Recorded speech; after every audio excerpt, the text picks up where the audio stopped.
নমস্কার।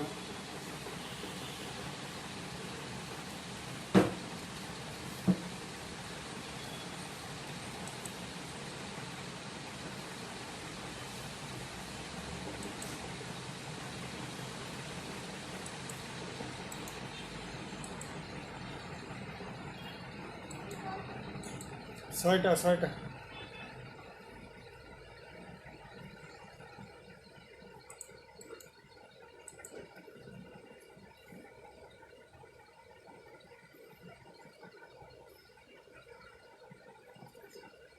সরি একটু লেট হয়েছে। আজকে আমরা এর আগের ক্লাসগুলোর সঙ্গে মিলিয়ে আলোচনা করতে চাচ্ছি সুসার। সুসার সুসার কথাটার আসলে ডাবল মিনিং। সুসার কথাটার খুব ডাবল মিনিং। এবং সুসার যে ম্যাটেরিয়ালসটা কিন্তু প্র্যাকটিক্যাল একটা ইস্যু, প্র্যাকটিক্যাল ইস্যু। এটা তোমাকে হাতে কলমে দেখতে হবে, শিখতে হবে। আচ্ছা, যেটা বলছিলাম যে ডাবল মিনিং। সুসার বলতে আমরা দুটো জিনিস বুঝি, একটা বললি সুসার টেকনিক, আর একটা বুঝি সুসার ম্যাটেরিয়াল। দুটো ডিফারেন্ট জিনিস, একটা টেকনিক আর একটা ম্যাটেরিয়াল। তাহলে সুসার বলতে সবসময় দুটো জিনিস আমরা বুঝাতে চাই, একটা হলো সুসার ম্যাটেরিয়াল আর একটা আছে সুসার টেকনিক। দুটোই আমরা একটু আলোচনা করব। ফার্স্ট যেটা, একটা suture material. Suture material surgery is very practical issue. সেটা হলো তোমাকে যেটা জানতে হবে যে কমনলি আমরা যে সুসার ম্যাটেরিয়াল তোমাদের পাস করার জন্য মিনিমাম জানতে হবে কমনলি কত সুসার ম্যাটেরিয়াল, তার ক্যারেক্টারিস্টিক কি, কম্পোজিশন কি, এবং এর স্টাইল করার টেকনিক কি, স্টাইলিটি টেকনিক কি। এই তিনটা জিনিস না জানলে হবে না। আরও কিছু প্র্যাকটিক্যাল ইস্যু আছে, সেটা সুসার ম্যাটেরিয়াল এবং সুসার টেকনিক দুটোর সাথেই রিলেটেড। যেমন সুসারের ম্যাটেরিয়ালের সঙ্গে ফ্রিকোয়েন্টলি একটা নিডিল থাকে, নিডিলের ক্যারেক্টারিস্টিক আছে। সুসারের সাইজের ব্যাপারটা আছে, একদমই প্র্যাকটিক্যাল ইস্যু। এখানে লেখার কিছু নাই, বুঝার, যদি পারো একটু বুঝে নেওয়ার চেষ্টা করো। আমি তো সব স্লাইডগুলো আমি ফটোকপি করে স্ক্রিনশট দিয়ে তোমাদের দিয়েই দেই। প্রথমে আমি যদি এভাবে আসি, থিওরিটিক্যাল একটা ডিসকাশন, যেটা রিটেনেও পড়ে, ভাইভাতে জিজ্ঞাসা করা হয়, features of an ideal সুসার material. একটা আইডিয়াল সুসার ম্যাটেরিয়ালের কী কী ক্যারেক্টারিস্টিক থাকা উচিত। এটা লট অফ ক্যারেক্টারিস্টিক আছে, তোমাদের মিনিমাম যেটা না জানলেই নয়, আরও অনেক ক্যারেক্টারিস্টিক আছে এর বাইরেও। আমি মিনিমাম বলার চেষ্টা করি, তোমাদের অপ্রয়োজনীয় কথা বলে লাভ নেই। আইডিয়াল সুসার ম্যাটেরিয়ালে কী কী ক্যারেক্টারিস্টিক থাকতে হবে। একটা সুসার ম্যাটেরিয়াল এডুকেট স্ট্রেংথ থাকতে হবে, এডুকেট টেনসাইল স্ট্রেংথ। এই এডুকেট মানে কি, একটা টিস্যু বাইটি, একটা টিস্যুর জন্য এক এক রকম। একটা ইন্টেস্টাইনের জন্য যা হবে, একটা টেন্ডনের জন্য তো টেনসাইল স্ট্রেংথটা হবে না। পেরিটোনিয়ামের জন্য যা হবে, স্কিনের জন্য তা হবে না। ব্রেনের যদি কখনো আমাদের অ্যাপোজিশন লিভারে অ্যাপোজিশন করতে হয়, ব্রেনে তো অ্যাপোজিশন আমরা ওরকম করি না, লিভারে অ্যাপোজিশন তার সুসার ম্যাটেরিয়াল যেরকম হবে, আমাদের একটা ক্যাপসুলের সুসার ম্যাটেরিয়াল তা হবে না, স্কিনের সুসার ম্যাটেরিয়াল তা হবে না। সুতরাং যেখানে আমরা অপারেশন করব, যেখানে সুসার ম্যাটেরিয়ালটা ব্যবহার করব, সেই টিস্যুর অনুযায়ী একটা অপটিমাম টেনসাইল স্ট্রেংথ হবে। এটা বেশি কম হলেও হবে না, বেশি স্ট্রেংথ বেশি হলেও হবে না। যেমন স্টিল কিন্তু সুসার ম্যাটেরিয়াল হিসাবে ব্যবহার করা হয়, কখনো কখনো স্টিল সুসার ম্যাটেরিয়াল হিসাবে কখনো কখনো ব্যবহার করা হয়। কিন্তু স্টিল দিয়ে তো আমরা সব জায়গায় কাজ করতে পারবো না, তো অনেক শক্ত, এটা ব্যবহার করতে পারবো না। আবার অনেক নরম একটা সুসার ম্যাটেরিয়াল থাকতে পারে, যেমন একটা কটন থ্রেড অথবা একটা ক্যাটগার্ড, প্লেন ক্যাটগার্ড। এটা প্লেন ক্যাটগার্ড আমরা সব জায়গায় একটা টেন্ডনের সুসারে ব্যবহার করতে পারবো না। সুতরাং প্রতিটা টিস্যুর জন্য একটা সুসার ম্যাটেরিয়াল একটা অপটিমাম স্ট্রেংথ লাগবে। এটা আমরা পরে আসবো এগুলো সম্বন্ধে। তাহলে এডুকেট টেনসাইল স্ট্রেংথ লাগবে। সিকিউর নটিং অ্যাবিলিটি, মানে এক একটা সুসার ম্যাটেরিয়ালের নটিং অ্যাবিলিটি। যেমন আমরা একটা কটন থ্রেড বা সিল্ক ম্যাটেরিয়াল যদি ব্যবহার করি, এটাতে স্টিচ গিট দিতে খুব সুবিধা, গিট্টু দিতে সুবিধা। কিন্তু প্রোলিন যারা ধরে দেখছো, প্রোলিনদের গায়ে স্টিচ দেওয়া যায় না। একটা স্টিল যদি সুসার ম্যাটেরিয়াল যদি স্টিল হয়, সেটা দিয়ে আমরা সহজে নট দিতে পারবো না। আমাদের নটিং কোয়ালিটিটাও চিন্তা করতে হবে, যে নট দিলে এটা থাকবে কিনা, না একটু পরে খুলে যাবে কিনা। কিছু কিছু আছে যেমন প্রোলিন, মিনিমাম নট দিবা, দুটো বা তিনটা নট দিবা, কিছু সময় পরে খুলে যাবে, এটা এমনি এমনি খুলে যাবে, খুলে যাওয়ার ঝুঁকি থাকবে। ঠিক একই আমাদের আমরা আরেকটা যেটা ব্যবহার করি ক্যাটগাটের টেনসাইল স্ট্রেংথ ভালো, কিন্তু একই রকম মনোফ্লামেন্ট, কিন্তু প্রোলিনের সরি টেনসাইল স্ট্রেংথ বলছি কেন, নট সিকিউরিটি। সুতরাং গিট দিলে পারে সেই গিটটা সিকিউর হবে কিনা, পরে ঢিলা হয়ে যাবে কিনা বা খুলে যাবে কিনা, এটা আমাদের চিন্তা করতে হবে। এটা ক্যারেক্টারিস্টিকের মধ্যে শুড বি লিস্ট রিয়াক্টিভ। একটা সুসার ম্যাটেরিয়াল যদি বেশি টিস্যু রিয়াকশন করে তাহলে হিলিংয়ে ডিস্টার্ব করবে, ইনফেকশনের ঝুঁকি থাকবে, ফিস্টুলা হওয়ার ঝুঁকি থাকবে, ফরেন বডি গ্রানুলোমা হওয়ার ঝুঁকি থাকবে। সুতরাং যেটা টিস্যু রিয়াকশন, সব সুসার ম্যাটেরিয়াল জিনিস আমরা বডিতে ব্যবহার করতে পারবো না। বেশি টিস্যু রিয়াকশন যদি হয় সেটা আমরা ব্যবহার করতে পারবো না। মিনিমাম টিস্যু রিয়াকশন যেগুলি হয় সেগুলি আমরা ব্যবহার করবো, তাহলে গুড নটিং সুসার কোয়ালিটি হবে। ইজি হ্যান্ডেলিং প্রপার্টি, অনেক সুসার ম্যাটেরিয়াল আমরা বাঁকা করতে পারি না, যে স্টিল যদি আমরা বাঁকা করতে পারি না, প্রোলিন সহজে ধরে ম্যানেজ করা যায় না, ছুটে যায়, হাতের থেকে ছুটে যায়। সুতরাং হ্যান্ডেলিং কোয়ালিটি বা প্রপার্টি, ম্যানিপুলেশন প্রপার্টি কীরকম সেটাও আমাদের কনসিডার করতে হবে একটা সুসার ম্যাটেরিয়াল চুজ করার সময়। Easily available and cost effective, একটা সুসার ম্যাটেরিয়াল খুব ভালো কিন্তু আমরা সেটা অ্যাভেলেবেল পাচ্ছি না, বাজারে পাচ্ছি না, বা আমি যেখানে কাজ করি সেখানে পাওয়া যায় না, সেটা আমার সার্জিক্যাল টেকনিকের জন্য সেটা আইডিয়াল হবে না। যেমন মনোক্রিল, খুব ভালো সুসার ম্যাটেরিয়াল এখন পাওয়া যায়, কিন্তু এটা সব জায়গায় তুমি পাবে না, ছোটো শহরে পাবে না, বড় বড় শহরে দু এক জায়গায় পেতে পারো, খুব এক্সপেন্সিভ। সুতরাং এগুলো আমাদের চিন্তা করতে হবে। নন অ্যালার্জিক, কোনো জিনিস আমরা ব্যবহার করলাম, বডিতে অ্যালার্জিক রিয়াকশন হলো, হাইপার সেন্সিটিভিটি রিয়াকশন হলো, তাহলে হবে না। সুতরাং এমন ম্যাটেরিয়াল ব্যবহার করতে হবে যেটা আমাদের বডি রিয়াকশন করে না। লাস্ট বাট নট লিস্ট, এটা লং টার্ম, যদি আমরা নন অবজারভেবল সুসার ম্যাটেরিয়াল ব্যবহার করছি, এটা লং টার্ম একটা ইফেক্ট থাকতে পারে। একটা সুসার ম্যাটেরিয়াল ব্যবহার করলাম, সেখানে 2 বছর 5 বছর পরে সুসার ম্যাটেরিয়ালটা দায়ী হলো একটা ম্যালিগন্যান্ট টিউমারের জন্য বা কার্সিনোজেনিক চেঞ্জের জন্য। সুতরাং এটাও যেন না হয়, non carcinogenic suture material should be non carcinogenic. তাহলে এই কয়টা ক্যারেক্টারিস্টিক আমাদের মনে রাখতে হবে।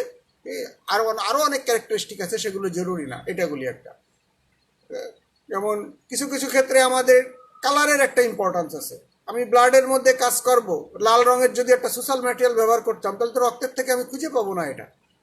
সুতরাং কালারের ম্যাটেরিয়াল যেখানে আমাদের ব্লাডি ফিল্ডে, সুতরাং ব্লাডের কালারের সাথে যাতে কন্ট্রাস্ট হয় এরকম একটা কালার আমাদের ব্যবহার করতে হবে। সুতরাং অনেক কিছুর ইম্পর্টেন্স আছে।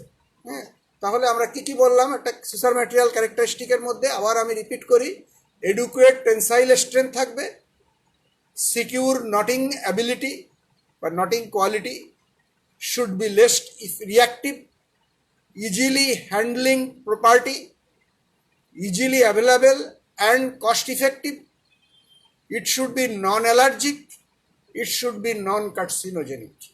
সুতরাং একটা সুসার ম্যাটেরিয়ালের মিনিমাম এই ধরনের ক্যারেক্টারিস্টিক আমাদের থাকতে হবে, তারপরে আমরা সুসার ম্যাটেরিয়ালটা অ্যাকর্ডিং টু দ্য উন্ড অনুযায়ী বা সার্জারি অনুযায়ী চুজ করব। আমরা পরে আসি এক একটার সঙ্গে, এগুলি এই ক্যারেক্টারিস্টিকগুলো মিলায়ে আমাকে প্রতিটা সুসার ম্যাটেরিয়ালের অ্যাডভান্টেজ ডিসঅ্যাডভান্টেজ যদি আমি এটার সঙ্গে মিলিয়ে পড়ি তাহলে আমার জন্য সুবিধা হবে।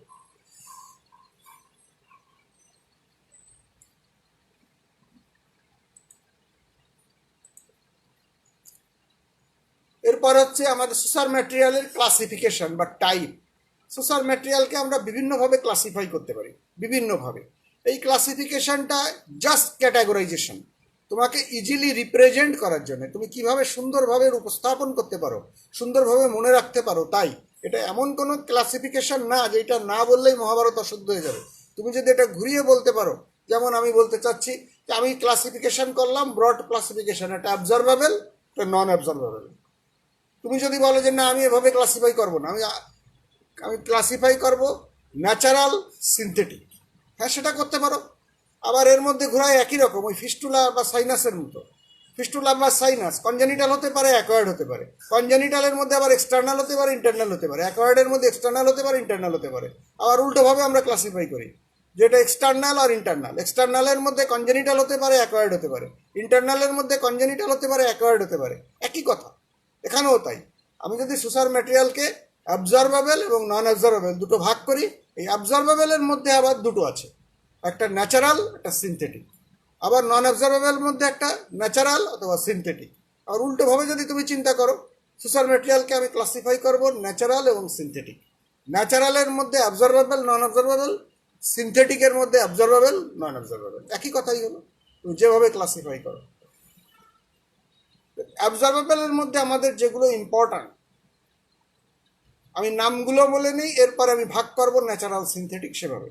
ইম্পর্ট্যান্ট যেগুলো তোমাকে মনে রাখতেই হবে, কমনলি যেগুলো আমরা ইউজ করি: প্লেন ক্যাটগাট, ক্রোমিক ক্যাটগাট, দুটো আলাদা, দুটোর প্রপার্টি টোটালি ডিফারেন্ট, সুতরাং দুটো আলাদা জিনিস।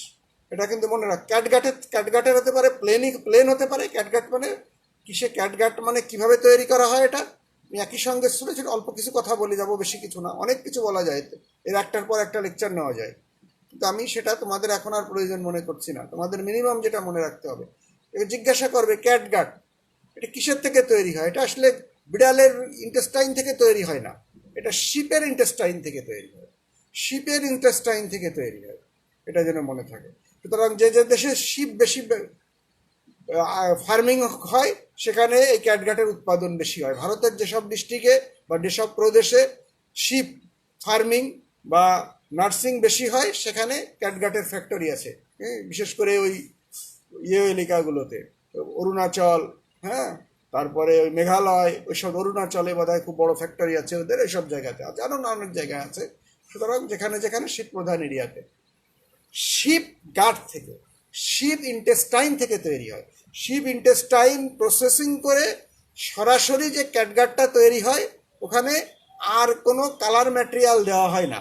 ন্যাচারাল শিপ ইন্টেস্টাইন প্রসেসিং করে যে সুসার ম্যাটেরিয়ালটা তৈরি করা হয়, সেটা হচ্ছে প্লেন ক্যাটগাট। এই ইন্টেস্টাইনের প্রসেসিংয়ের সময় ওর মধ্যে যদি ক্রোমিক অ্যাসিড দিয়ে দেওয়া হয়, ক্রোমিক অ্যাসিড দিয়ে দেওয়া হয়, তাহলে সেটা হবে ক্রোমিক ক্যাটগাট। দুটোর মধ্যে পার্থক্য আমি দেখে বুঝবো কিভাবে? কালার দেখে। কালার দেখে প্লেন ক্যাটগাট হয় হচ্ছে ইয়েলোইশ, আর ক্রোমিক ক্যাটগাট হয় হচ্ছে ব্রাউনিশ। ব্রাউনিশ এগুলো কিন্তু অবশ্যই যে সময় তোমরা পাও, একদিন সময় পেলেও সার্জারিতে গেলে বা ওটিতে গেলে এইগুলো জিনিসগুলো কিন্তু চোখে একবার দেখবা। একবার চোখে দেখলে আর ভুল হবে না, একবার চোখে দেখলে কিন্তু আর জীবনে এটা বিভিন্ন কোথায় কাজে লাগবে। তোমার শুধু অস্পিতে থাকবে তা না, ভাইবা বোর্ডে জিজ্ঞাসা করা হবে প্লেন ক্যাটগাটের রং কেমন, প্রোলিনের রং কেমন, প্রোলিন মেশের রং কেমন, হ্যাঁ, এগুলো কিন্তু জিজ্ঞাসা করা হবে। ভিক্রিলের রং কেমন, ডেক্সনের রং কেমন, সব কিন্তু এগুলো ইন্টারন্যাশনাল কালার কোডিং, মানে পৃথিবীর সব জায়গায় একই কালারে তৈরি করা হয়েছে। এটা কালার কোডিং। মেডিসিনে কিন্তু কালার কোডিংয়ের একটা রোল আছে। সেই জিনিসটা কি, যেমন একটা ওষুধ যদি ওটিসি ড্রাগ হয়, যে কেউ কিনে যে কোনো সময় খেতে পারে, তার কালারটা সিম্পল, সাধারণত হোয়াইট হয়। কিন্তু একটা কালার ওষুধ যদি ডেঞ্জারাস হয়, মনে করো ডাইক্লোফেন, দেখছো তোমরা ডাইক্লোফেন, ওষুধ হোক, ইঞ্জেকশন হোক, চোখের ড্রপ হোক, যে কোনো ওষুধ হোক, যদি তার ডেঞ্জারাস হয় ব্যবহার করা, হ্যাঁ, যে কেউ সেলফ মেডিকেশন নিলে বিপজ্জনক হতে পারে, সেটার কালার হবে হচ্ছে লাল কালার। ওষুধের রং লাল কালার হবে, অথবা ইঞ্জেকশনের ক্যাপটা লাল কালার হবে, অথবা চোখের ড্রপ বা অয়েন্টমেন্টের ক্যাপটা লাল কালার হবে। তার মানে এটা যখন ব্যবহার করার ব্যাপারে সতর্ক থাকতে হবে। Red signal. যদি ইয়েলো হয়, ইয়েলো হলে ডাক্তারের পরামর্শ ছাড়া ব্যবহার করা যাবে না। ওই ইন্টেস্টাই সে ওষুধের ক্যাপটা হোক, ট্যাবলেটের রং হোক, বা চোখের ড্রপের ক্যাপের রং হোক, যে কোনো রং হোক, এই জন্য যেন খেয়াল থাকে। হ্যাঁ, এগুলো ইন্টারন্যাশনাল কালার কোডিং। এই বিড়াল এরকম করে কেন, সরি।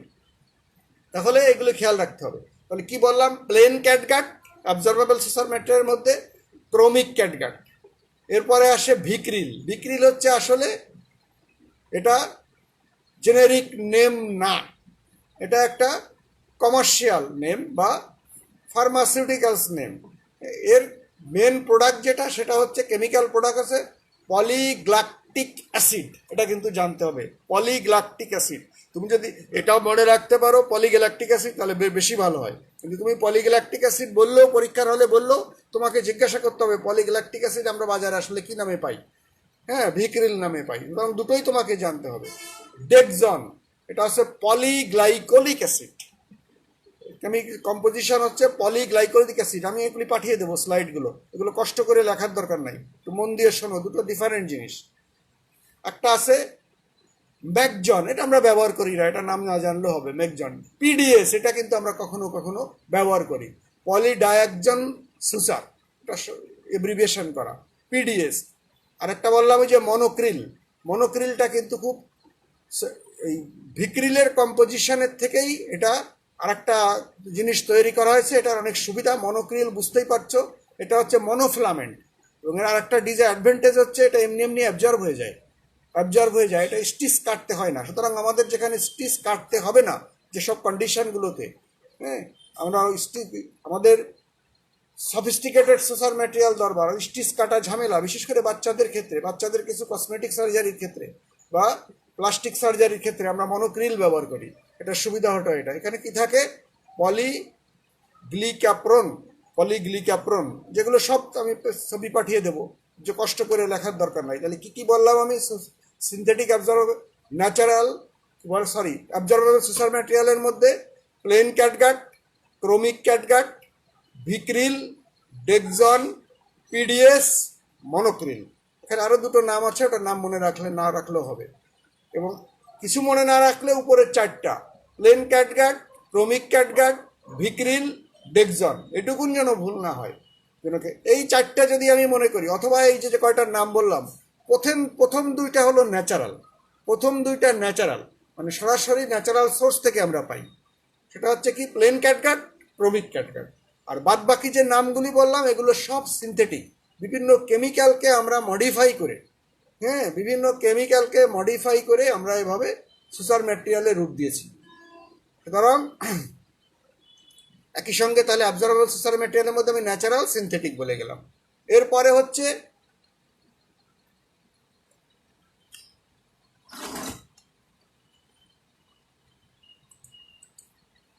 নন অবজারভেবল সোসার ম্যাটেরিয়াল।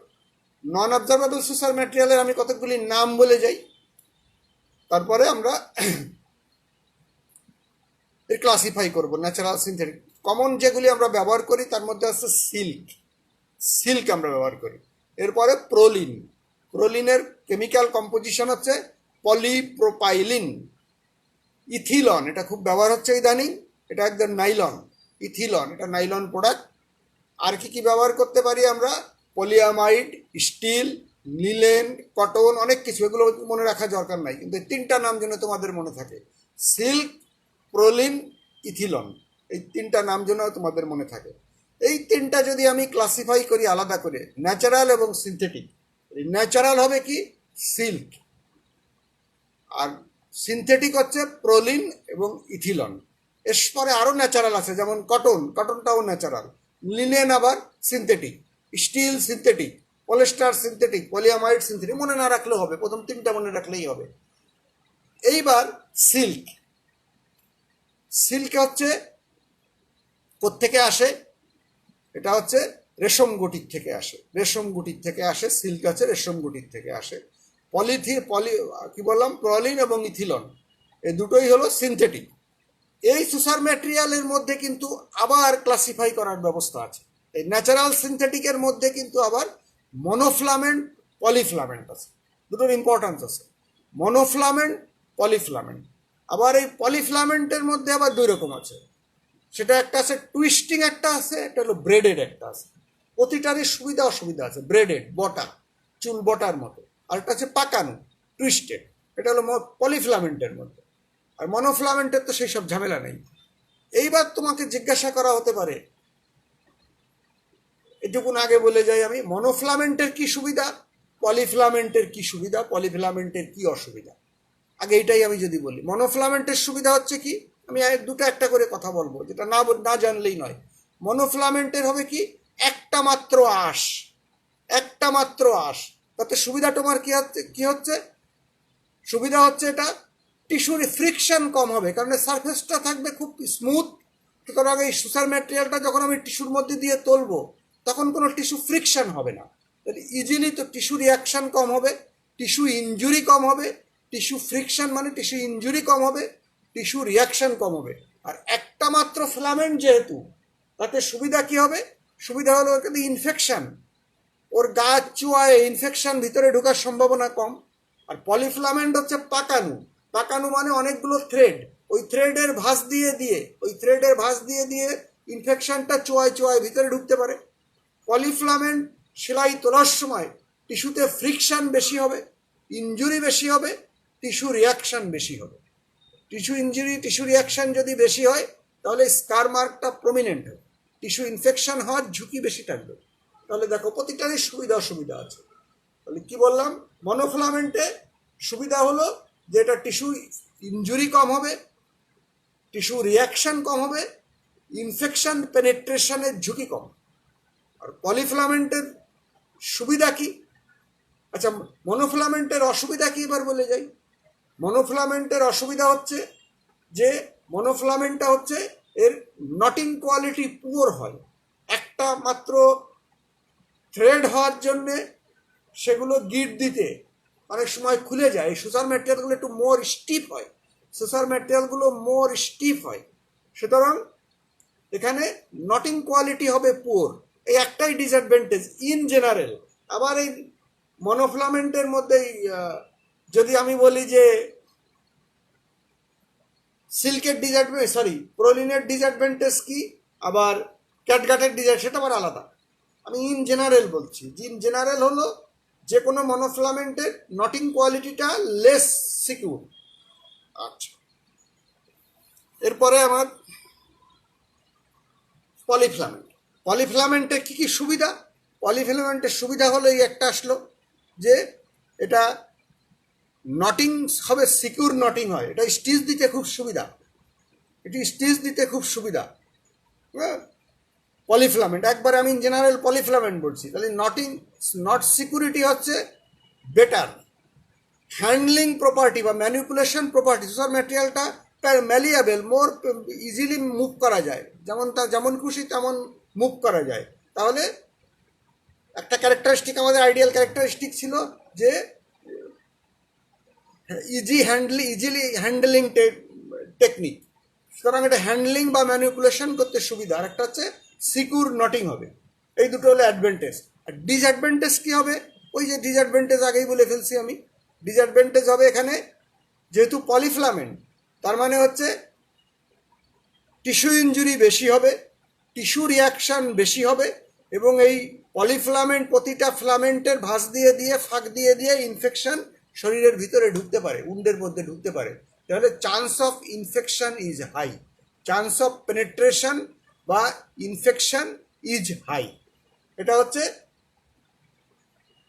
পলিফিলামেন্টের ক্যারেক্টারিস্টিক।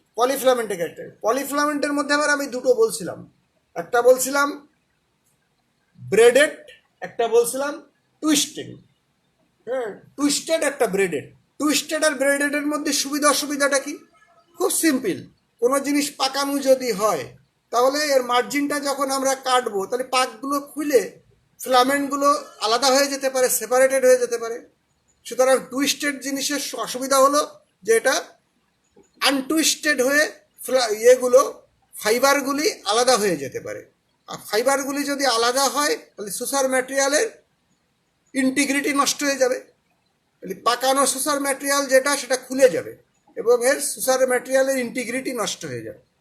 আর ব্রেডেড যদি হয় তাহলে সেটা খুলবে না, যেখানে আমি কাটবো সেখানেই থেকে যাবে। পাকানো সুতো, এটা তো খুলে যাওয়ার কোনো সুযোগ নেই। পাকানো, সুন্দর করে পাকানো, বটে পাকানো, এটা খুলবে না। তাহলে বোঝা গেল টুইস্টিং আর ব্রেডেডের মধ্যে পার্থক্যটা কি।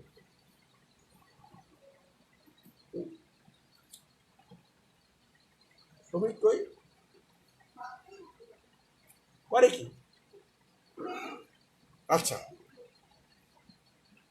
তাহলে আমি মনোফিলামেন্ট, পলিফিলামেন্ট, মনোফিলামেন্ট কিন্তু পলিফিলামেন্ট অবজারভেবল হতে পারে, নন অবজারভেবল হতে পারে, ক্যারেক্টারিস্টিক মোটামুটি একই রকম। আচ্ছা, তাহলে আমি অনেক কথা বলে ফেললাম সুসার ম্যাটেরিয়ালের মধ্যে। আবার ক্লাসিফিকেশন ন্যাচারাল সিনথেটিক এভাবেও করা আছে, আমি স্লাইড দিয়ে দেবো, তোমরা পেয়ে যাবে। ব্রেডেড, টুইস্টেড সব আছে, তোমরা পেয়ে যাবে। এগুলো আলাদা করে আমি জাস্ট তোমার ক্যারেক্টারিস্টিকগুলি আলাদা করে বললাম। মনোফিলামেন্ট, পলিফিলামেন্ট আলাদা আলাদা করে বললাম। এবার মনোফিলামেন্ট যদি বলি, কয়েকটা মনোফিলামেন্টের নাম বলো। মনোফিলামেন্ট হচ্ছে, তোমরা জানো, আগেই বললাম, একটা সিনথেটিকের নাম যদি বলো ক্যাটগাট বলবা, একটা ন্যাচারাল যদি বলো ক্যাটগাট বলবা, একটা সিনথেটিক যদি বলো তাহলে পলিপ্রোলিন, দুটো বললে ইথিলন বা। তাহলে মনোফিলামেন্টের যদি কয়েকটা নাম বলতে বলা হয়, বা আজকাল তো কোশ্চেনের বিভিন্ন ধরনের 3টা বা 4টা মনোফিলামেন্টের নাম বলো, শর্ট কোশ্চেনে থাকলো, অথবা কতকগুলো এমসিকিউতে কতকগুলো সোশ্যাল ম্যাটেরিয়ালের নাম দেওয়া থাকলো, কোনটা মনোফিলামেন্ট কোনটা পলিফিলামেন্ট। সুতরাং তোমাকে কোশ্চেন বিভিন্নভাবে আসবে এবং এর সম্বন্ধে একটু ধারণা থাকতে হবে। তাহলে মনোফিলামেন্ট, মাল্টিফিলামেন্ট বা পলিফিলামেন্ট একই কথা। পলিফিলামেন্ট, মোট মাল্টিফিলামেন্ট, পলিফিলামেন্ট একই কথা। পলিফিলামেন্টের মধ্যে ন্যাচারালের মধ্যে কি আসবে? সিল্ক। আর সিনথেটিকের মধ্যে ভিক্রিল এবং ডেক্সন বললেই হয়ে গেল, মিনিমাম এগুলো বলতেই হবে। আচ্ছা, এবার যদি বলা হয় তোমাকে যে টুইস্টিং সুসার ম্যাটেরিয়ালের মধ্যে কি আছে, টুইস্টেড সুসার ম্যাটেরিয়ালের মধ্যে কি আছে, পলিফিলামেন্টের টুইস্টেডের মধ্যে একটা হলো সিল্ক। সিল্ক টুইস্টেডও পাওয়া যায়, ব্রেডেডও পাওয়া যায়। টুইস্টেডের বিশেষ দামে সস্তা বেশি, ব্রেডেডের দাম একটু বেশি। ব্রেডেড বেটার কোয়ালিটি, হ্যাঁ, টুইস্টেড থেকে ব্রেডেডটা বেটার। তাহলে সিল্কটা টুইস্টেডও পাওয়া যাবে, ব্রেডেডও। সিল্ক পাওয়া যাবে ন্যাচারালের মধ্যে। আবার নাইলন, যে নাইলন সুতো দিয়ে তোমরা ঘুড়ি উড়াও, বা আমরা ছোটোবেলায় ঘুড়ি উড়াই, মাছ ধরি, এটা তো পাকানো থাকে। সুতরাং এটাও কিন্তু সুসার ম্যাটেরিয়াল। আমাদের ঢাকা মেডিকেলের এক রেজিস্ট্রার ছিলেন, তোমরা নাম জানো, পরে উনি ঢাকা মেডিকেলের প্রিন্সিপাল হয়ে রিটায়ারমেন্টে গেছেন, প্রফেসর মাহবুবুল আলম, সৈয়দ মাহবুবুল আলম, বিখ্যাত সার্জন। উনি রিটায়ারমেন্টে গেছেন রিসেন্টলি, ঢাকা মেডিকেলের প্রিন্সিপালও ছিলেন উনি এক সময়। যাই হোক, উনি খুব নাম করা রেজিস্ট্রার ছিলেন এক সময়। আমরা যখন স্টুডেন্ট, উনি তখন রেজিস্ট্রার ছিলেন। উনি তখন একটা সিল্কের যে দাম, একটা সিল্ক, তখন সিল্ক পাওয়া যেত ওই ইসের মধ্যে, লাটাইয়ের মতো ওই রকম মধ্যে পাওয়া যেত, পাকানো পাকানো থাকতো। একটা সিল্কের দাম যদি 100 টাকা বা 150 টাকা হতো, 150 টাকার নাইলন সুতার কিনলে পারে ঢাকা মেডিকেলের যত রুগী ভর্তি হয়, 1 মাসের রুগীর স্কিন ক্লোজ করা যেত। উনি সেটা দিয়ে ক্লোজ করতো। উনি খুব পপুলার ছিল, রুগী বান্ধব ছিল, পপুলার ছিল। হ্যাঁ, সিল্ক দিয়ে, সিল্ক নাইলন সুতো দিয়ে উনি অ্যাবডোমেন ক্লোজ করতো সিল্কের বদলে। হ্যাঁ, করা যেতে পারে। অনেক ক্লিনিকে এখানে মাছ ধরা সুতো, হুইলে যে মাছ ধরা সুতো বা প্লাস্টিকের সুতো ব্যবহার করা হয়, সেটা দিয়ে অনেকে খরচ বাঁচানোর জন্য, খুলনাতে অনেক লট অফ ক্লিনিক আছে যেখানে স্কিন ক্লোজ করে সুতো দিয়ে। বাট এইগুলো যখন ব্যবহার করা হয়, এর কিন্তু একটা কোশ্চেন থেকে যায়।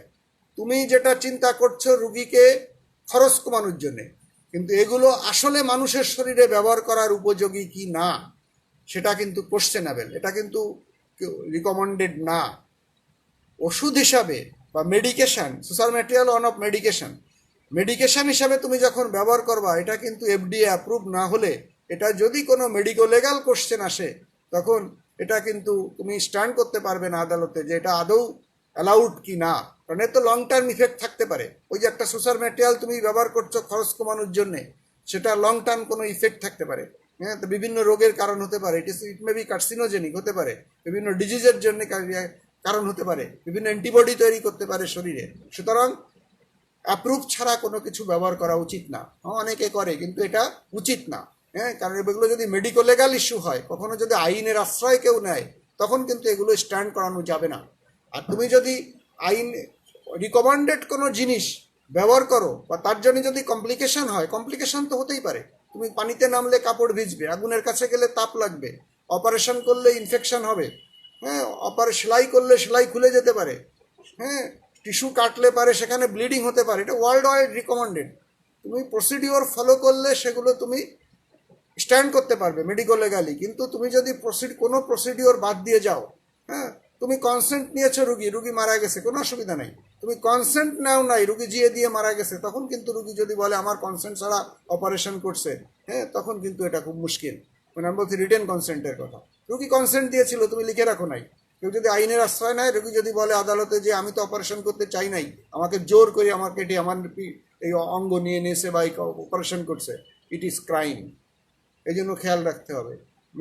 মেডিকেল সায়েন্সে অলওয়েজ রুল ফলো করতে হবে, প্রিন্সিপাল ফলো করতে হবে। প্রিন্সিপাল ফলো করলে তুমি যদি বিপদে পড়ো, বিপদ থেকে বেরিয়ে আসতে পারবে। আর প্রিন্সিপাল যদি ফলো না করো, তুমি বিপদ থেকে বেরোতে পারবে না। তুমি একটা ওয়ার্ডে একটা রুগী, টার্মিনাল কেয়ার আছে, রুগী মারা যাবে, রুগীও জানে, তুমিও জানো মারা যাবে, সবাই জানে। এটা আলটিমেট, তার রুগী টার্মিনাল কেয়ারে আছে বা রুগী কেয়ার খুব খারাপ, তুমি ডিউটিতে আছো, তুমি রুগীকে নিয়মিত দেখছো, হ্যাঁ, ঘুরছো ফিরছো, রুগীর দিকে খেয়াল রাখছো, হ্যাঁ, কিন্তু তুমি 24 ঘন্টা ডিউটিতে আছো। কোনো কোনো জায়গায় 24 ঘন্টা ডিউটি করতে হয় একসঙ্গে, অনেক ইনস্টিটিউটে বিদেশেও তাই একসঙ্গে 24 ঘন্টা ডিউটি করতে হয়। হ্যাঁ, ডিউটি ডাক্তারের ডিউটি রোস্টার ডিউটি সিস্টেম না, তো ডিউটি ডাক্তার যাদের বলে তাদের 24 ঘন্টা ডিউটি। খুব ভালো না, বাংলাদেশেও অনেক ইনস্টিটিউটে 24 ঘন্টা ডিউটি আছে। ঢাকা শিশু হাসপাতালে, বারডেম হসপিটালে, অ্যাপেলো হাসপাতালে আমি যতদূর জানি 24 ঘন্টা ডিউটি ডাক্তারের। যাই হোক, তুমি সব কিছু করছো কিন্তু তুমি খাতায় নোট রাখো নাই, তুমি ফলো আপ শিটের নোট রাখো নাই। তুমি 1000 বার দেখলে ওর কোনো মূল্য নেই। তুমি যদি নোট না দেখো, ওই ডিউটি রুমে বসে বসে নোট লিখে রেখে রাখো, 10 মিনিট 15 মিনিট পর পর নোট লিখে রাখলো, এবং সে আদালতে গেলে ওইটাই প্রমাণিত হবে যে তুমি ডিউটিকালীন এই নোট লিখছো। হ্যাঁ, তুমি যে রুগী দেখো নাই এটা রুগী স্ট্যান্ড করতে পারবে না। অ্যাটেন্ডেন্স কমপ্লেন করলে যে না আমাদের রুগীরা 24 ঘন্টা ডাক্তারকে পাই নাই, কিন্তু তুমি এগুলো তোমাকে নোট রাখতে হবে সব কিছু। এই জন্য ডকুমেন্ট রাখতে হবে, ডকুমেন্টটা খুব গুরুত্বপূর্ণ। আমাদের দেশে একটা বড় সমস্যা, বিশেষ করে আমাদের গভর্নমেন্ট সার্ভিসে আমরা অনেক কিছু করি কিন্তু আমাদের ডকুমেন্টেশন নাই, পেপার প্রেজেন্টেশন নাই, এর কোনো মূল্য নাই। এটা যেমন তোমরা জানো না, ডাক্তার হওয়ার পর তোমরা জানতে পারবে, এগুলো তোমাদের জানা দরকার। সেটা হলো আমাদের দেশে এখন সব থেকে খারাপ অবস্থা, বিশ্বের 2-3টা বা 2-4টা দেশের মধ্যে একটা দেশ হলো আমরা, যাদের আমাদের কোনো ডেথ রিপোর্ট নাই। কথাটার মানে কি? এটা নিয়ে চেষ্টা করা হচ্ছে অনেকবার, এটা গত 7-8 বছর ধরে শুরু হয়েছে, ডেথকে ক্যাটাগরি করার জন্যে। কথাটার মানে কি?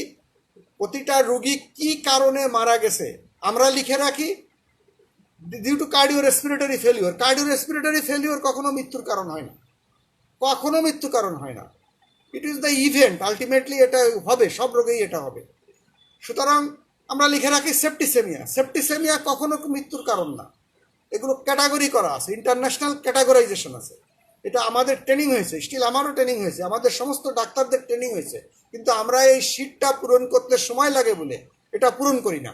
এবং এর জন্যে হয় কি, ডাব্লিউএইচওতে আমাদের কোনো ডেথ রেকর্ড নাই, আমরা কোনো অনুদান পাই না মৃত্যু সংক্রান্ত চিকিৎসার জন্য। কারণ এই সব জমা যদি আমরা না দেই, রিপোর্টিং না করতে পারি, আমাদের তারা অনুদান দেবে কিসের উপর ভিত্তি করে? আমাদের কোন ডিজিজ বেশি হচ্ছে, কোন হসপিটালে কোন এরিয়াতে কি কারণে রুগী মারা যাচ্ছে, আমাদের টোটালি কোনো রেকর্ড নাই বাংলাদেশে।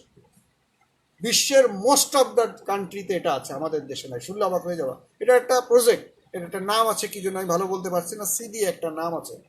হ্যাঁ, সেটা হলো এই ডেথ রেকর্ড। হ্যাঁ, সিডি এরকম দিয়ে কি কম্পিউটারাইজ ডেথ রেকর্ড না এরকম একটা আছে কোডিং করা। তোমার কিচ্ছু করতে হবে না, এখানে সব লেখা আছে, খালি টিক চিহ্ন দিয়ে যেতে হবে একটা শিটে, মারা যাওয়ার পর রুগী। কিন্তু সেটা আমরা সময়ের জন্য পূরণ করি না, ইচ্ছে করে পূরণ করি না। আমাদের এখানে হয় কি, ডাস্টবিন দেখবা, ডাস্টবিন মাঝে মাঝে এরকম করা হয়, বিভিন্ন সিটি কর্পোরেশন, পৌর কর্পোরেশন বা বিভিন্ন এরিয়াতে মহল্লাতে ডাস্টবিন দেওয়া হয়, বা ইউজ মি বলে সুন্দর সুন্দর কন্টেনার দেওয়া হয়, ঢাকনাওয়ালা, ঢাকনা দেওয়া থাকে। কি থাকে, আমরা প্রথম যে কাজটা করি ওইটা ব্যবহার করার সময় আগে ঢাকনাটা খুলে, বা হাত দিয়ে ঢাকনাটা খুলে ওটা দূরে ফেলে দিই, যাতে বারবার এই ঢাকনায় হাত না দিতে হয়। অথচ ঢাকনাটা দেওয়াই হলো ডাস্টবিনের মেন জিনিস। ঢাকনাই যদি না হলো, ওই এক জায়গা ওই পাত্রের মধ্যে ফেলা আর উন্মুক্ত অন্য জায়গায় ফেলে দেওয়া, মধ্যে কোনো পার্থক্য নেই। এটা হলো আমাদের অভ্যাসগত অসুবিধা। সব আছে, কন্টেনার আছে, সব আছে, খালি ওই ঢাকনাটা নাই। প্রথমেই যে ওই ঢাকনাটা, আমরা 5জন লোক যদি আমরা ময়লা ফেলতে যাই, তার মধ্যে কেউ না কেউ ওই ঢাকনাটারে কোনোভাবে ফেলে দেবে বা ঢাকনাটারে নষ্ট করবে, যাতে বারবার উল্টাতে না হয়। ম্যানহোল তৈরি করা হয় রাস্তার আশেপাশে, ওইটা ঢাকনাটারে আগে ফেলে দেওয়া হয় বা চুরি করে নিয়ে ভেঙে ফেলা, যাতে ওখানে তাড়াতাড়ি ময়লা ফেলতে সুবিধা হয়। ঢাকনা থাকলে ময়লা তাড়াতাড়ি ফেলা যাবে না, তো উঠায় ফেলতে হবে। এই হলো আমাদের প্রবলেমগুলি হচ্ছে এখানে।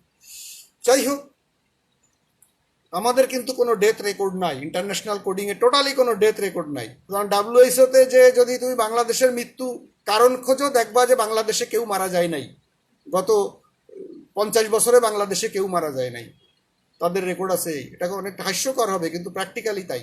কোনো ডেথ রেকর্ড নাই আমাদের, কোনো কারণে মারা গেছে। আমরা কতকগুলি রোগ মারা গেছে, সেটা রোগেও মারা যাইতে পারে, ভূমিকম্পও মারা যাইতে পারে, সুনামিতেও মারা যাইতে পারে, মারা গেছে। কি কারণে মারা গেছে ডাব্লিউএইচওতে কোনো রেকর্ড নেই আমাদের বাংলাদেশে। খুব খারাপ অবস্থা। যাই হোক, তাহলে ডকুমেন্টেশন কথা প্রসঙ্গে আসলো, সেটা তোমাদের শিখতে হবে। আচ্ছা, সিসার ম্যাটেরিয়ালের নাম বলে ফেলছি আমি। এইবার use of absorbable suture material, খুব সিম্পল একটা কোশ্চেন জিজ্ঞাসা করা হবে যে তুমি অ্যাবজর্বেবল সুসার ম্যাটেরিয়াল আমরা কোথায় ব্যবহার করি। এটা তোমাকে অপারেটিভ সার্জারি সম্বন্ধে আমি দু একটা কথা যখন বলছি তখন বিভিন্ন সময় ওটা যদি মনে করেও বলো 2-4টা বলতে পারবা। অ্যাবজর্বেবল সুসার ম্যাটেরিয়াল আমরা কোথায় ব্যবহার করি? অ্যাবজর্বেবল সুসার ম্যাটেরিয়াল আমরা সাধারণত ব্যবহার করি বাওয়েল অ্যানাস্টোমোসিসে। বাওয়েল অ্যানাস্টোমোসিসে ব্যবহার কমন। বাওয়েলের যত কয়েকটা অ্যানাস্টোমোসিসের বাওয়েল অ্যানাস্টোমোসিসের নাম বলে দিলেই হবে। ইউজুয়ালি বাওয়েল অ্যানাস্টোমোসিসে আমরা অ্যাবজর্বেবল সুসার ম্যাটেরিয়াল ব্যবহার করি, অথবা ইন্টারনাল কোনো লুমিনাল অ্যানাস্টোমোসিসে, ইন্টারনাল লুমেন, বডির ভিতরে যে লুমিনাল স্ট্রাকচার আছে সেগুলি অ্যানাস্টোমোসিস করতে আমরা অ্যাবজর্বেবল সুসার ম্যাটেরিয়াল ব্যবহার করি। তার মধ্যে আবার কিছু ঝামেলা আছে। একটা লুমেন আছে বডিতে, ভেসেল, ব্লাড ভেসেল। ব্লাড ভেসেলে কিন্তু আমরা অ্যাবজর্বেবল ব্যবহার করি না। ব্লাড ভেসেলে কিন্তু আমরা নন অ্যাবজর্বেবল সুসার ম্যাটেরিয়াল ব্যবহার করি। এটা ছাড়া আর যেসব বডিতে টিউব স্ট্রাকচার আছে, GI tract, urinary tract, genital tract, হ্যাঁ, এগুলো ইভেন রেসপিরেটরি ট্র্যাক্ট যদি আমরা অ্যানাস্টোমোসিস করতে করার দরকার হয় আমাদের কোনো কারণে, তাহলে আমরা অ্যাবজর্বেবল সুসার ম্যাটেরিয়াল ব্যবহার করি। তাহলে কমন একটা গ্যাস্ট্রোজেজুনোস্টমি আমরা কমনলি করি, সেখানে আমরা অ্যাবজর্বেবল সুসার ম্যাটেরিয়াল বলি। আচ্ছা, কোলিসিস্টোজেজুনোস্টমি, কোলিডোকোজেজুনোস্টমি, এরকম কতগুলো অ্যানাস্টোমোসিসের নাম বলে দিলেই হবে, হ্যাঁ, বা আইলিওকোলিক অ্যানাস্টোমোসিস, যেভাবেই তুমি বলো না কেন, কতগুলো। তাহলে গাটে আমরা ব্যবহার করি কমনলি। আর ইন্টারনাল কোনো জায়গায়, কোনো স্ট্রাকচারে, ইন্টারনাল কোনো স্ট্রাকচারে যদি আমাদের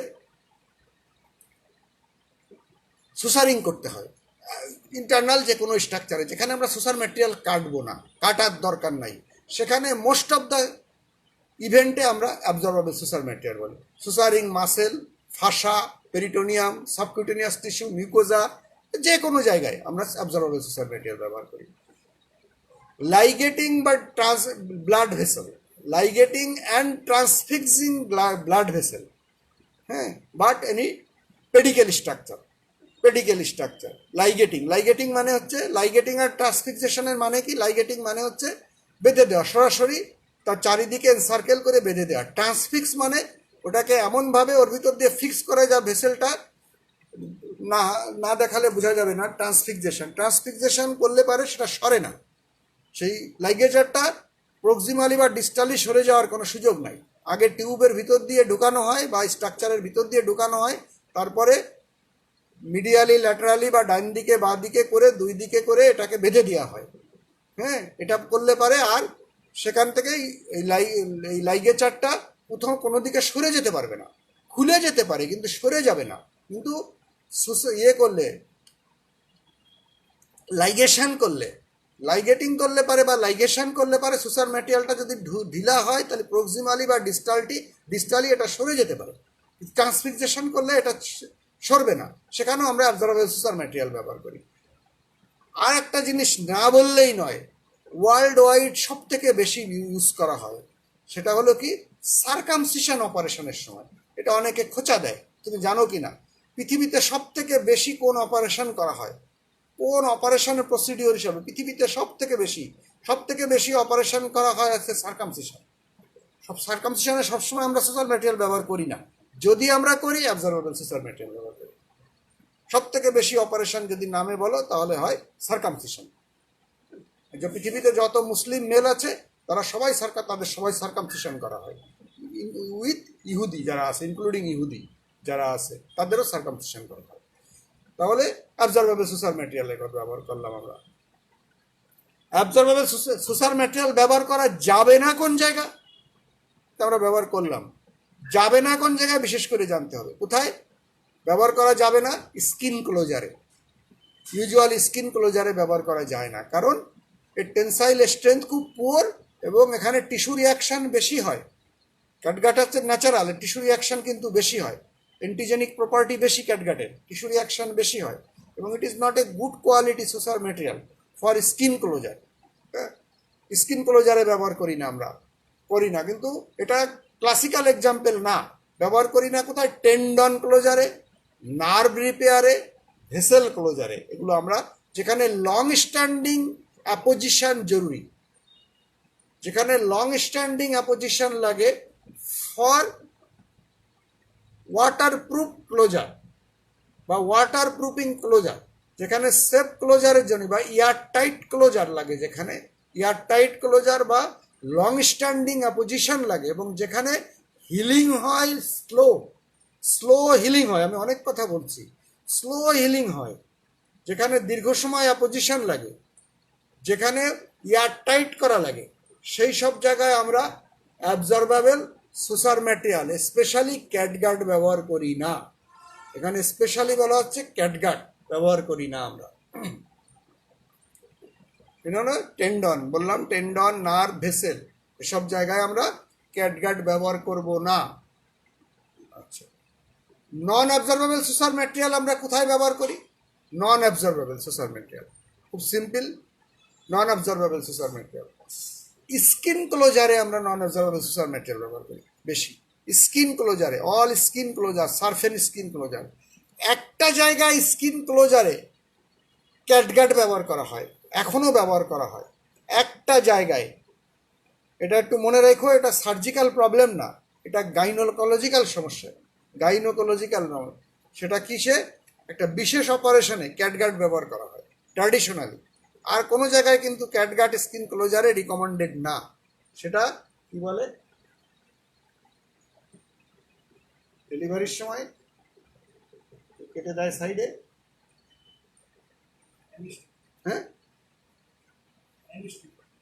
আরে না, ডেলিভারির সময়, হ্যাঁ, এপিসিওটমি উন্ড ক্লোজার, এটা যেন মনে থাকে। এপিসিওটমি উন্ড ক্লোজার, এখানে কিন্তু স্কিন ক্লোজারের জন্য একই সঙ্গে ভিতর থেকে বাইরের দিকে সব দিকে, ভিতরেও তো ইয়ে থাকে, মিউকোজিক স্ট্র্যাটিফাইড স্কোমাস এপিথেলিয়াম থাকে, vaginal side and skin surface side দুই জায়গায় কিন্তু ক্যাটগার্ড ব্যবহার করা হয়। কেন? এটা এমনি স্কিনটা জাস্ট অ্যাপোজিশন করে রাখা হয় শর্ট টার্মের জন্য, এমনিই পড়ে যায়। ওখানে সিজ বাদ দিতে হয় বা হিপ বাদ দিতে বলা হয়, এমনি 7 দিন পরে ওটা খুলে পড়ে যায়। স্টিচ কাটার জন্যই তাকে দ্বিতীয়বার আসতে হয় না। আর এটা একটা নুইসেন্স, স্টিচ কাটাটা একটা নুইসেন্স। সেই জন্যে এই একটা জায়গায় কিন্তু এপিসিওটমি অপারেশনে স্কিন ক্লোজারে ক্যাটগার্ড ব্যবহার করা হয়, স্টিল নাও এখনও ক্যাটগার্ড ব্যবহার করা হয়। আর এক জায়গায় ক্যাটগার্ড ব্যবহার করা হয়, সেটা কোথায়? স্কিন ক্লোজারে, ওই যে বলছিলাম আমি, সার্কামসিশন অপারেশনে, সার্কামসিশনে এখনও ক্যাটগার্ড ব্যবহার করা হয় স্কিন ক্লোজারের জন্য। আর কোনো জায়গায় কিন্তু স্কিন ক্লোজারের জন্যই ক্যাটগার্ড ব্যবহার করা হয় না, ট্র্যাডিশনালি বা ব্যবহার করা হয় না। এই দুটো জায়গায় সার্কামসিশন এবং এপিসিওটমি অপারেশনে ক্যাটগার্ড ব্যবহার করা হয়। ছোটো ছোটো জিনিস, কিন্তু এগুলো আলাদা, যেহেতু এগুলো মনে রাখতে হবে। নন অ্যাবজর্বেবল সুসার ম্যাটেরিয়াল কি বলছিলাম? স্কিন ক্লোজার যে কোনো জায়গায় আমরা করি। অলরেডি আমি বলে ফেলছি, ভাস্কুলার অ্যানাস্টোমোসিসে আমরা নন অ্যাবজর্বেবল সুসার ম্যাটেরিয়াল ব্যবহার করি। হ্যাঁ, ভাস্কুলার অ্যানাস্টোমোসিসে ফাইন সুসার ম্যাটেরিয়াল ব্যবহার করি। তারপর হচ্ছে টেন্ডন ক্লোজারে আমরা নন অ্যাবজর্বেবল সুসার ম্যাটেরিয়াল করি। টেন্ডন ক্লোজার, নার্ভ সুসারিং, নার্ভ যদি আমাদের সুসারিং করতে হয়, হ্যাঁ, সুতরাং ওইখানে যেটা বলি না, বলছিলাম করা লাগবে না, এখানে সেটা যোগ হবে, করতে হবে। তারপরে হলো হার্নিওগ্রাফি। হার্নিওগ্রাফিতে আমাদের নন অ্যাবজর্বেবল সুসার ম্যাটেরিয়াল ব্যবহার করতে হয় হার্নিওগ্রাফিতে। সুতরাং এগুলো যেন খেয়াল থাকে। তাহলে এগুলি সব আমি স্লাইড পাঠাই দেবো, আমি বোঝার জন্যই তোমাদের এগুলো আলাদা করে বললাম।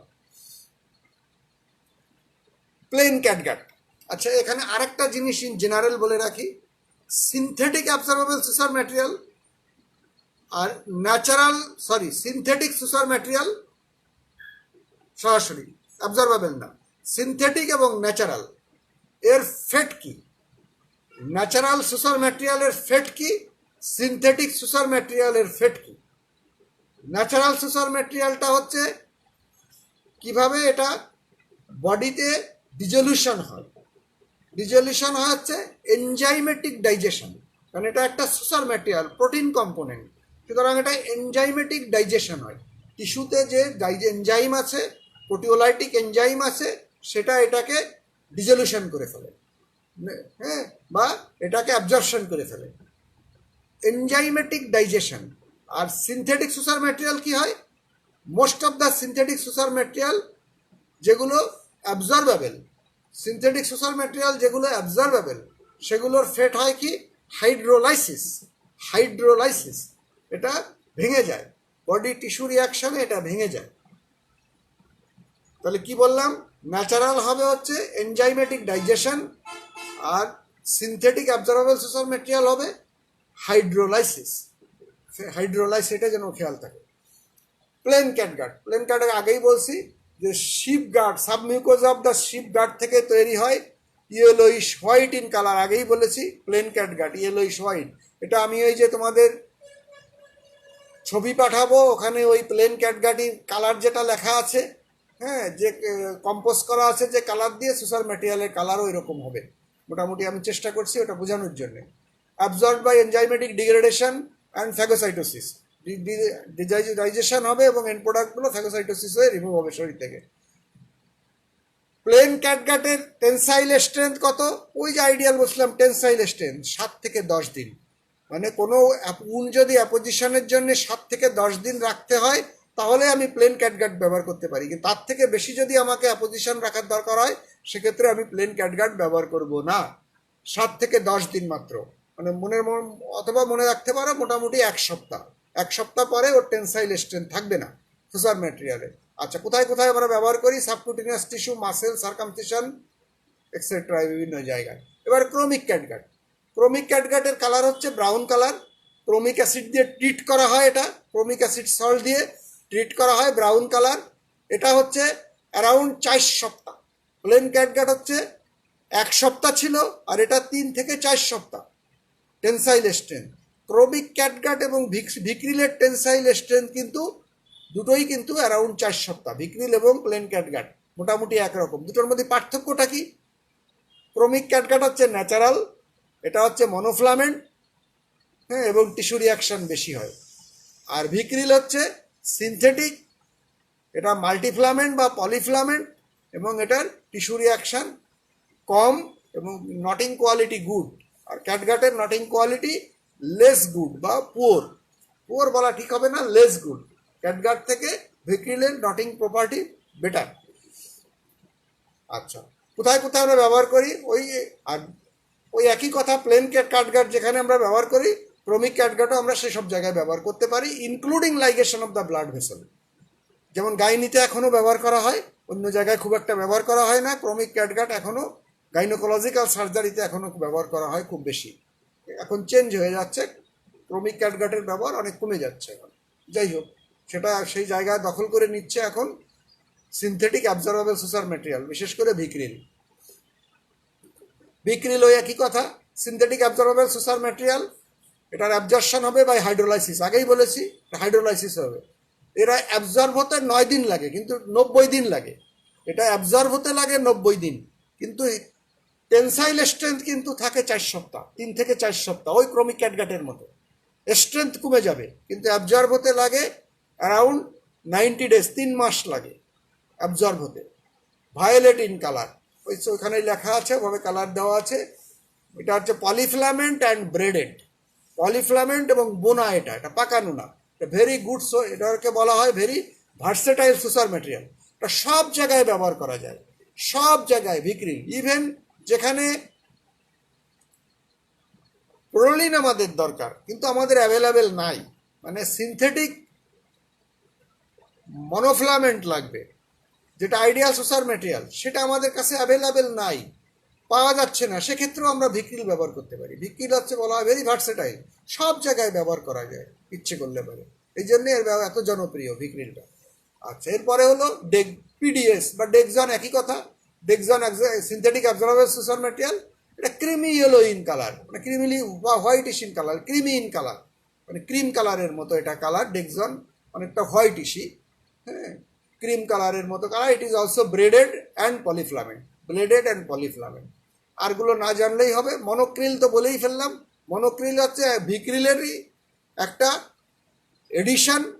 ভিক্রিলের যে কম্পোজিশন সেখান থেকেই আরেকটা বাই প্রোডাক্ট হিসাবে তৈরি করা হয়েছে, এটা হচ্ছে মনোফ্লামেন্ট। মনোক্রিল মানে এটা মনোফ্লামেন্ট। এর সুবিধা হলো এর ডটিং কোয়ালিটি ভেরি গুড এবং এটা কাটতে হয় না, র্যাপিডলি এটা বডিতে হাইড্রোলাইসিস হয়ে যায়, এটা শরীরের থেকে কাটতে হয় না, এবং লেস টিস্যু রিয়াকশান, গুড স্কার কোয়ালিটি খুবই ভালো হয়। যাই হোক, মোটামুটি সব বলা হয়ে গেল। এবারে একটা প্রোডাক্ট এখন ব্যবহার হয় খুবই কম, কিন্তু ট্র্যাডিশনালি কিছু কিছু জায়গায় লাগে, সিল্ক। সিল্ক। এটা কোথা থেকে আসে? সিল্ক ওয়ার্ম থেকে আসে। সিল্ক ওয়ার্ম থেকে আসে, লার্ভা, সিল্কের ওয়ার্মের লার্ভার থেকে তৈরি হয় সিল্ক। এটা ন্যাচারাল নন অবজারভেবল সুসার ম্যাটেরিয়াল। নন অবজারভেবল, এটা নন অবজারভেবল, টুইস্টেড অ্যান্ড ব্রেডেড। আগেই বলছি এটা টুইস্টেডও হয়, এটা পলিফ্লামেন্ট। এটা টুইস্টেড হতে পারে, ব্রেডেড হতে পারে, দুই রকমই বাজারে পাওয়া যায়। এটা আবার ডাইড হতে পারে, আনডাইড হতে পারে, কোটেড হতে পারে, আনকোটেড হতে পারে। এগুলো আজকাল এত কিছু লাগে না, হ্যাঁ, শুধু সিল্ক জানলেই হবে। আগে পাওয়া যেত অনেক কিছু, এখন আর এগুলো এত ব্যবহার হয় না। এটার কিছু নির্দিষ্ট ব্যবহার আছে। এটা হচ্ছে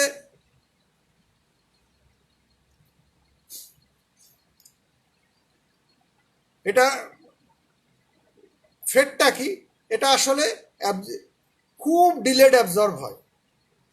ইউজুয়ালি যেটা হয় এনক্যাপসুলেশন হয়। এটা একটা ফরেন বডি, বডির মধ্যে এটা একটা ফরেন বডি, এবং বডির নিজস্ব মেকানিজমে একটা ফাইব্রাস ক্যাপসুল তৈরি হয় এর চারিদিকে, ফাইব্রাস এনক্যাপসুলেশন হয়, এবং দীর্ঘমেয়াদী আলটিমেটলি এটা বডিতে অ্যাবজর্ব হয়ে যায়। কিন্তু এটা ক্যাটগাটের মতো এরকম সরাসরি অ্যাবজর্ব হয় না এভাবে, হ্যাঁ, ডিগ্রেডেশন আস্তে আস্তে হয়ে যায়, কিন্তু এটা এনক্যাপসুলেশন হয়, ইউজুয়ালি এনক্যাপসুলেশন হয়ে যায়।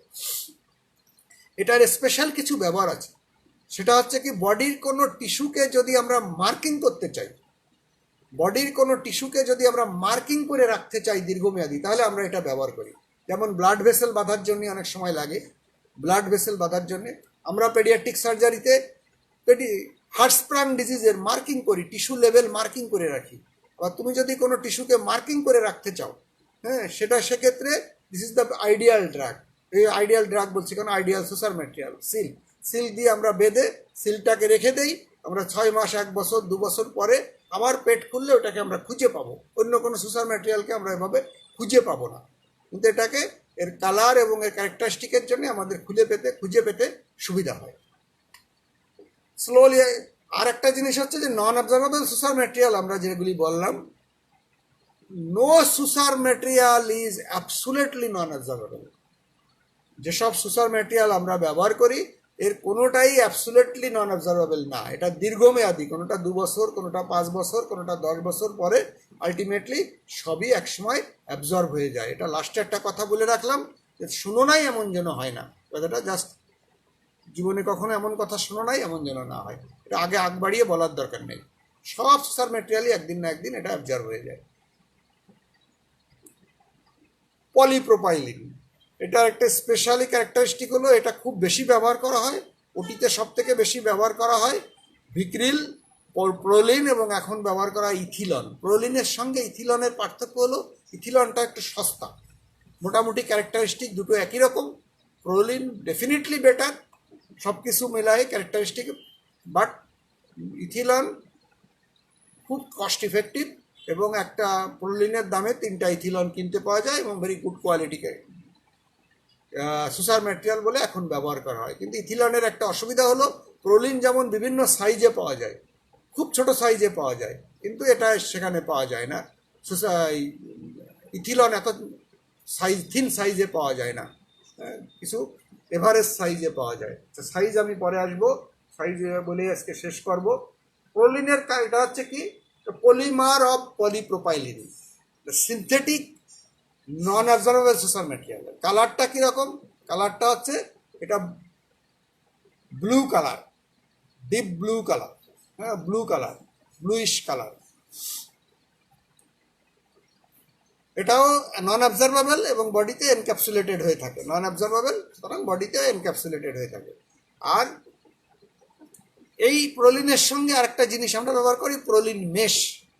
আমরা সাধারণত হার্নিয়া, কমপ্লিকেটেড হার্নিয়া অপারেশনে, শুধু ইনগুইনাল হার্নিয়া না, inguinal hernia, umbilical hernia, incisional hernia, diaphragmatic hernia, বিভিন্ন জায়গায় আমরা যেখানে রিকারেন্স রেট হাই যেসব হার্নিয়ায়, সেক্ষেত্রে আমরা প্রোলিন মেশ ব্যবহার করি।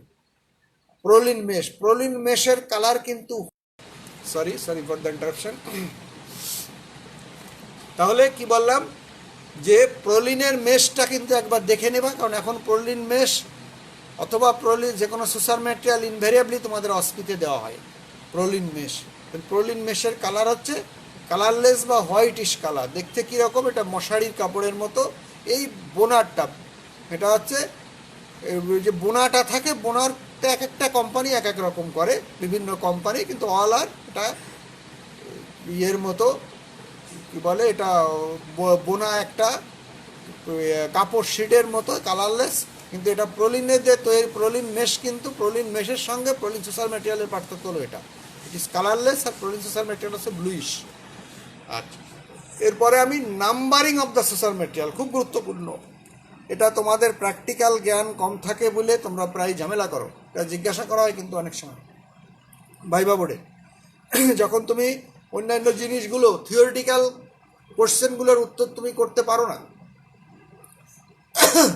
পরীক্ষায় কিন্তু অনেক টেকনিক আছে। একটা ছেলে বা মেয়ে একটা, দুটো, তিনটা, চারটা কোশ্চেনের উত্তর করতে পারলো না বলে তাকে ফেল করানো হয় না। বিভিন্ন টেকনিক আমরা অ্যাপ্লাই করি, এটা তোমরাও টিচার হলে তোমরাও অ্যাপ্লাই করবে। এটা প্রথমে আমরা দেখি সে থিওরিটিক্যাল নলেজ তোমার কেমন আছে, তার মানে তুমি কতটা পড়াশুনো করছো। সেটা যদি আমরা পুয়ার দেখি, তখন আমরা দেখি তোমার ডেলি অ্যাটেন্ডেন্স, তুমি টিচারদের কিভাবে ফলো করো। তুমি নিয়মিত পড়াশুনো করো না, কিন্তু নিয়মিত ক্লাস করে বা প্রয়োজনীয় ক্লাসগুলো তুমি করছো কিনা। তখন বিভিন্ন লেকচার ক্লাসের উপর ভিত্তি করে, টপিকের উপর ভিত্তি করে কিছু কিছু জিনিস আছে যেগুলো আলাদা করে লেকচার ক্লাসে স্পেশালি বলা হয়, সেগুলো জিজ্ঞাসা করা হবে। ওই যেমন ওই যে একটা বললাম, persistent of sinus and fistula, ideal characteristic of an amputated stump. হ্যাঁ, এগুলো বইতে এরকম করে লেখা নাই, এগুলো আমরা লেকচার ক্লাসে শিখাই। হ্যাঁ, এগুলো তারপর একটা কার্বাঙ্কেলকে কীভাবে ড্রেন করতে হয়, যে লেকচার ক্লাসে বা প্র্যাকটিক্যালি আমরা শিখাই, এইগুলো জিজ্ঞাসা করা হবে। তুমি এগুলো সম্বন্ধে তোমার ধারণা কীরকম, তা সেটাও তুমি যখন পারবে না, তখন তোমাকে জিজ্ঞাসা করো একেবারেই প্র্যাকটিক্যাল, হাতে কলমে। হ্যাঁ, তোমাকে এরকম সোশ্যাল ম্যাটেরিয়াল দেখছো কিনা, ক্যাথেটার করা দেখছো কিনা, ডিআরই কিভাবে করতে হয়, কি পজিশনে, এগুলোও কিন্তু তোমার পাশ করার জন্য অত্যন্ত গুরুত্বপূর্ণ। স্টেপ বাই স্টেপ তোমাকে নামা হচ্ছে সেটা।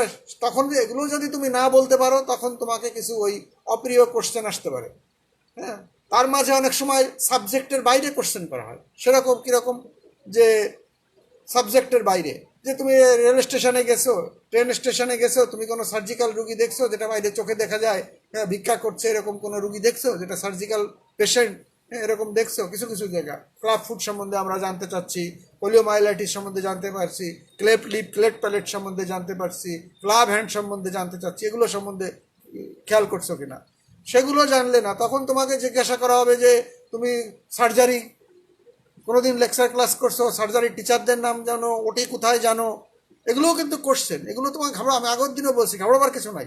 কোশ্চেন যখন, তখন উত্তর দিতে হবে। এগুলো বলেও পাশ করা যায় যে তুমি ঘাবড়ে গেছো, তুমি আসলে ওটিতে গেছো, ওয়ার্ডে গেছো, কিন্তু তুমি আসলে ওয়ার্ডে ঠিকমতো ফলো করতে পারো না এই ক্লাসগুলো, এগুলো কিন্তু পার্ট। প্রতিটা স্টেপ বাই স্টেপ, সহজে ধুম করে তুমি দুটো কোশ্চেনের উত্তর পারলে না, তোমাকে ফেল করাই দেওয়া হবে না, এগুলো খেয়াল রাখতে হবে। সেই রকমই একটা জিনিস numbering of suture material. Suture material ওটিতে গেছে, সোশ্যাল ম্যাটেরিয়াল দেখছো কিনা, ইন্ডাকশন করা হয় কি দিয়ে ওটিতে, হ্যাঁ, তারপরে স্পাইনাল অ্যানেস্থেশিয়া দেওয়া হয় কি, ওষুধটার নাম কি, এভাবে কি পজিশনে দেওয়া হয়, হ্যাঁ, এগুলো খুব সিম্পল যে জিনিস, কিন্তু তোমাকে জানতে হবে এগুলো সব। ওটিতে কীভাবে অ্যানেস্থেশিয়া মেনটেন করা হয়, এগুলো কিন্তু তুমি এভাবে বইতেভাবে এখন পড়ে আসো নাই পরীক্ষার জন্য, কিন্তু এগুলো পাশ করার জন্য অত্যন্ত গুরুত্বপূর্ণ তোমার এই স্টেপগুলো। এগুলোকে ফেলা করলে হবে না। Numbering of suture material, suture ম্যাটেরিয়ালের মধ্যে একটু ঝামেলা হলো যে নাম্বারিংগুলো, যে সোশ্যাল ম্যাটেরিয়ালগুলো আমরা পাই বা তোমরা বাজারে পাও, আমি এটা বলে শেষ করব। এর নাম্বারিং শুরু হয় 2 নাম্বার থেকে, সিম্পল রাউন্ড 2 থেকে 10-0 পর্যন্ত, 9-0, 10-0, 9-0, 8-0 বাজারে পাওয়া যায়। আমাদের বাংলাদেশে এখন 8-0 পর্যন্ত পাওয়া যায়। 8-0ই বলো, ঝামেলা করার দরকার নেই। 2 থেকে 8-0 কথাটার মানে কি, এই জিনিসটা কিন্তু বুঝতে হবে, পড়ে বুঝতে করতে পারবো না। নাম্বারিংটা, নাম্বার মানে রাউন্ড ফিগার যত বেশি হবে, তার মানে 0 থেকে রাউন্ড ফিগার, 0 থেকে উপরের দিকে গেলে 1, 2, 3, যত রাউন্ড ফিগার মানে সংখ্যা, পূর্ণ সংখ্যা যত বাড়বে, সোশ্যাল ম্যাটেরিয়ালের সাইজ তত মোটা হবে। তার মানে 0 থেকে একটা শূন্যর থেকে 1 নাম্বারটা বেশি মোটা, 2 নাম্বারটা আরো মোটা, 3 নাম্বারটা আরো মোটা, 4 নাম্বার যদি থাকে সেটা আরো মোটা। আর শূন্য যত কম হবে, এই শূন্যটা আমরা 2 ভাবে লিখি, 1 দিয়ে অবলিক দিয়ে 0, 1 অবলিক 0, তার মানে একটা শূন্য। আর শুধু 1 মানে হলো পূর্ণ এক সংখ্যা, এটা যেন খেয়াল থাকে। 1 অবলিক দিয়ে 0 লেখা হয়, 1 হাইফেন দিয়ে 0 লেখা হয়, অথবা একটা 0, কিছু একটা ব্যবহার করলাম না, একটা 0, তিনটা কিন্তু একই জিনিস। 1 হাইফেন দিয়ে 0 মানে একটা শূন্য, 2 হাইফেন দিয়ে 0 মানে দুটো শূন্য, দুটো শূন্য পাশাপাশি লিখে দিলে, রসগোল্লার মধ্যে দুটো শূন্য পাশাপাশি লিখে দিলেও বোঝাবে এটা 20। আবার 2 দিয়ে অবলিক চিহ্ন দিয়ে 0 লিখলেও বোঝাবে দুটো শূন্য। তার মানে কোনো সংখ্যার পর 0 যত লেখা যাবে সুতো তত চিকন হবে। তার মানে একটা শূন্যর জন্য সুতো যতটুকুন হবে, 2টা শূন্যর জন্য সুতো আরো চিকন হবে, 3টা শূন্যর জন্য সুতো আরো চিকন হবে, 4টার জন্য আরো চিকন হবে, এইভাবে 8টার জন্য সবচেয়ে চিকন হবে। 8টা শূন্য, 8 অবলিক 0, 8 হাইফেন 0, 8টা শূন্য তো পাশাপাশি লেখা যায় না, ভালো দেখায় না। একটা বা 2টা শূন্য সাধারণত অনেক সময় পাশাপাশি দেখি, এক এক কোম্পানি এক এক ভাবে লেখে। তাহলে নাম্বার যত বাড়বে সোশ্যাল ম্যাটেরিয়ালের সাইজ তত বাড়বে। আর নাম্বার অবলিক হাইফেন অবলিক বা হাইফেন 0 যত বাড়বে বা শুধু 0 যত বাড়বে, সোশ্যাল ম্যাটেরিয়াল তত চিকন হবে, সোশ্যাল ম্যাটেরিয়াল তত চিকন হবে। এটা হলো নাম্বারিংয়ের ব্যাপার। দুটো সোশ্যাল ম্যাটেরিয়াল দেখলেই এটা বুঝতে পারবা। আচ্ছা, এবার সোশ্যাল ম্যাটেরিয়ালের অনেক ছবি দেওয়া আছে বিভিন্ন সোশ্যাল ম্যাটেরিয়ালে। এখানে প্লেন ক্যাটগার্ড নাই, ক্রমিক ক্যাটগার্ড, ভিক্রিল, সিল্ক। হ্যাঁ, সিল্ক সাধারণত গ্রিনিশ কালার থাকে সিল্কের কন্টেনারে। আচ্ছা, একটা হলো সোশ্যাল ম্যাটেরিয়ালের কালার, আর একটা কিন্তু সোশ্যাল ম্যাটেরিয়ালের যে র্যাপিং পেপার থাকে তার কালারও কিন্তু ইন্টারন্যাশনাল কালার কোডিং অনুযায়ী করা, সেটাও খেয়াল রাখতে হবে। একটা সোশ্যাল ম্যাটেরিয়াল বাইরের থেকে তুমি বুঝে কিভাবে বুঝবা এটা কোন সোশ্যাল ম্যাটেরিয়াল, এটাও ইন্টারন্যাশনাল কালার কোডিং। একটা স্যালাইন তুমি দেখেই কিভাবে বুঝবা এটা কোন স্যালাইন, গায়ে না পড়িয়ে, এটাও কিন্তু ইন্টারন্যাশনাল কালার কোডিং করা।